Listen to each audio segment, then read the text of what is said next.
He is our leader, and he's done a pretty damn good job up until this point. Hello, everyone, and welcome to Let's Talk Raptors. I'm your host, Tisham, my channel where you get reviews, analysis, predictions, and hot takes on all things Raptors as well as some NBA. So it's been a while. I think it's been a week and a half, 2 weeks since I made a video about, in my series of reviewing the players for the Raptors. And I finally got some time. So today I'm going to be talking about Fred VanVleet. He's the leader of this team, and he was an all-star this year. And he's done a pretty damn good job filling the shoes of Kyle Lowry. So without further ado, let's talk Fred VanVleet. So, like I've been doing for every player, I've looked at their positives and negatives, and I'll give them an overall grade. And for Fred VanVleet, the first positive I would look at after what he did this season was his intangibles. He was really good at them. The fact that he led this team, he stepped into the role for Kyle Lowry, who was our previous leader. He brought that grit and grind that he's known for because he's the guy who's bet on himself every time, even when he wasn't drafted. Right? He literally said, I'm not going in the second round. I'd rather just be a free agent, undrafted player and make it myself. Worked his way up through the G League, and he just brought that up, as soon as Kyle Lowry left. Right? He got all of these guys, Scotty Barnes, Chris Boucher, Justin Champagnie, Malachi Flynn, Pascal Siakam, all of these guys to buy into the fact that the game is not over until the last whistle blows. And it led to a lot of comebacks for us this season. It felt like we were out of the game, and then, you see Freddie going off. I forgot which game it was. He just went nuts for like 50 points when we were just garbage before the halftime, right? So that's something he did really well. He was a very good leader. He was good with the media. He He represented our team with the utmost professionalism, and that's something that he did. He should be commended for, and that is one of his biggest positive. The second positive for him was that he did take a minor step in his productions, which is that he went from 19.6 points per game to 20.3 points per game, which is not that great, but given the amount of ball that has to be shared on the Raptors offense, any increase in the point production per game is not bad. His 3-point percentage went up from, I think it was 36 to about 42, and that's a considerable move, right? Because he took a lot more 3-pointers this year. He passed Kyle Lowry in 3-pointers made, and he was going on a streak where he made one every game. I think it was up to about 200 or something like that before he broke this season. So he did really well stepping up in those two aspects, especially given the fact that we don't have too many perimeter shooters. So we relied heavily on him, and he stepped up in those aspects. So that's another positive for him. The third positive I saw from Fred VanVleet was he became an all-star, man. That tells you he had a really good season. A guy who was undrafted, and nobody was betting on him. Everybody was saying he's too short, he's too stubby, all of that crap. And he got into the All-Star game, and he did okay in the All-Star game. He was probably nervous. He's never been there, but that's a big achievement, especially coming from Toronto, who don't get many votes in the first place unless we're sitting on the top of the standings. For him to do that, especially when our team was struggling before the All-Star game, I think we were in the 7th spot or the 8th spot. He still got an all-star appearance, and that is amazing. And the league was going after, saying that he's one of those premier point guards that people need to work with, or want to be playing with. And that he brought that to us, and he brought that respect for the Raptors to be represented in the All-Star game. Now, let's talk about his negatives, because no matter what you say, every person has negatives in a season, and maybe it's just applicable to their season, or it could be a larger problem that they need to work on. And for Fred VanVleet, there are a few things that he needs to work on. Number one would be his assists. I think he averages about 3 assists a game. That is not enough for a point guard for the Toronto Raptors, who believe in moving the ball everywhere, right? Now that has a little bit of contribution from the other guys making the shots, but it just still seems like Freddie likes to concentrate on the scoring, right? And I would like to see him turn into a little bit of, a Kyle Lowry type of player, where he's assisting the ball more because you have Pascal, you have OG, you have Scotty Barnes, you have Gary Trent Jr., you have enough scoring. And then if he needs you, then you take those shots, right? Then you go out on the offensive side and you make it happen. But we need you to get the other guys going, especially because they can't get themselves going without your help. And I think he needs to step up that assist total from 3 to about 5-ish per game at least, in order for us to be a very, very good team moving forward. And I think Freddie's one of those guys who has realized, who will realize that, hey, I got guys I can rely on, so I shouldn't be taking dumbass shots, which he does sometimes, where he's taking 3-pointers with people in his face or trying to get to the rim with like freaking Rudy Gobert and what was that guy's name?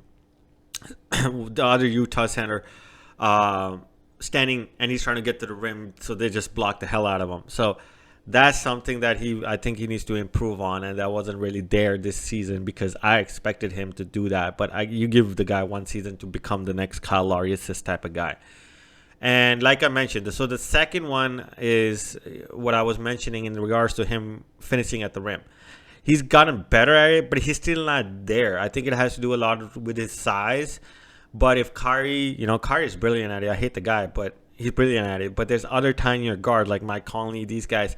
They can get to the rim without getting blocked. For some reason, Fred has not learned that. In this whole season, he would get underneath the paint, he would get underneath the bucket, and he would just end up getting blocked after blocked after blocked. So that's something he needs to improve on. Maybe learn the up and under, using both hands in a way and doing different things, because that would help the defense go towards the rim, and then also help him be an assist, be an assist guy, right? Because this defense would have to collapse if they're not willing. If they think that, hey, one guy can block him, they're not really going to move off of their guy and get you that open assist. So it's important for him to learn to finish at the rim, and he's done a better job at it, but it still needs a lot more improvement. And I hate saying these things because I'm not the one doing them, but I'm the one watching them, and if I can provide some sort of advice on them, why the hell not, right? The third thing that I think was just a problem for this season, but I would like to see it improve, is maybe Freddie staying healthy a little bit more. He played, I think, 62 games this year or 65. That's about 18 to 20 games that he didn't play. And I think it does impact us. Even the games that he did play, I think, honestly, he played about 40 to 43 games this season where he was completely healthy. And I think it might have to do with the minutes, everything on that was put on him and everything like that. So it took a toll on his body. And I think it might be limited to just this season. But going forward, I would really like to see Freddie always on the floor with us as much as possible, or rather on the bench, trying to, at least be in the game, right? I'm not talking as a coach or whatever, but get some good minutes as a healthy guy so he can be at his 100%, getting to the rim, assisting the ball, moving without the ball, all of those things. So he went through the hip injury, back issues, leg issues, knee issues. Like I don't want to see that going for Freddie, especially given that he needs to be at his highest physical peak, because he's already a shorter guy and it's more difficult for him to finish and get to the rim. There's taller defenders in the league now, so that's something that he really has to improve on. And then the last thing that I would like to, I don't think it's a negative, I just think it's something that he needs to improve on, and it goes into the assist part, which is trust your guys, right? Give Gary Trent, you have an established career now. You're getting better. Of course, you're going to move up, and you can do that by just doing the other things. But get younger guys going like Scotty Barnes, Gary Trent Jr., OG, get them more. Because if you want to win a championship, whether it's in this coming year or year or 2 years down the line, you need these guys. You need these guys to become the players that we know, that all the Raptors fans know them to be. So that's something that I think he needs to take a little bit more of an improvement on. But if I had to give an overall grade to him, I would give him an A-. First of all, A for All-Star.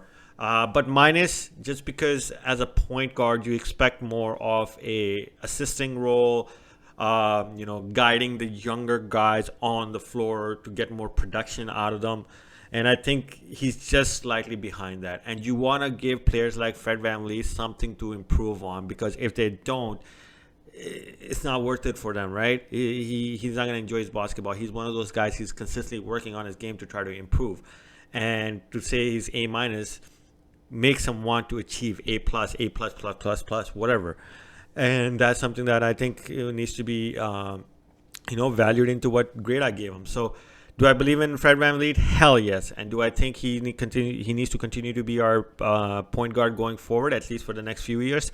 Yes, because I think he still has a lot of potential.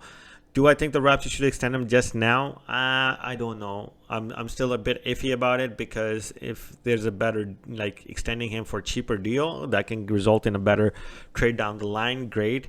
But would he fit into the same window for Gary Trent, Scotty Barnes, and OG Anunoby? I don't know. I don't think so. But the last thing I would like to mention, which is completely different from what the hell of a player review, is about Kevin freaking Durant. Man, the Raptors need to not trade for this guy. A guy who says he wants to bloody well fire the coach and the management for his shitty play in the playoffs, for whatever the hell went out in the organizations, is just an idiot. And it is just a player who's going to continue to complain every time he hits the wall. That's what Kevin Durant has done. He did that in the Golden State Warriors. He did that in Oklahoma City, where he blamed Russell Westbrook. Then he blamed Draymond Green and Stephen Curry. Now he's blaming